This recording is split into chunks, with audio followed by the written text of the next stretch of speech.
Hala, bakit ang dami kong hindi alam sa sagot? Everyone, pass your papers sa unahan. Tapos o hindi tapos? Hala, bagsak ko talaga ako nito. Nay! Tay! Tingnan mo ang aking score sa aming pagsusulit. Ang galing talaga ng bunso namin. Aba, top 1 ka na talaga sa klase niyo. Oh, River, kumusta ang pagsusulit mo? Nay, tay, pasensya na at ako'y bumagsak sa iyong pagsusulit. Pangako, babawi ako sa sunod. Lagi mo lang sinasabi na babawi ka! Pero ano to? Bagsak! Bagsak! Nakakaya ka sa pamilya namin! Bakit hindi ka pwede maging katulad ng kapatid mo? Ang puro ng utak mo! Pasensya na talaga na yan, tay.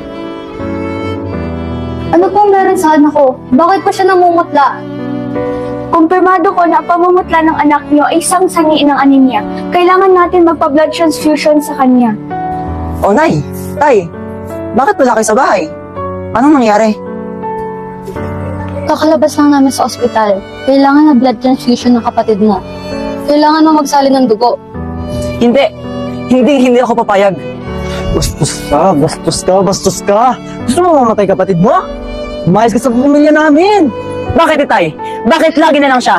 Hindi ba pwedeng ako naman? Sumasagot ka pa? Umalis ka na! Umalis ka na! Sana, inisip niyo rin yung nararamdaman ko. Bakit ba ganito ang buhay ko? Mahirap mang tanggapin, pero wala na akong silbi sa mundo ko.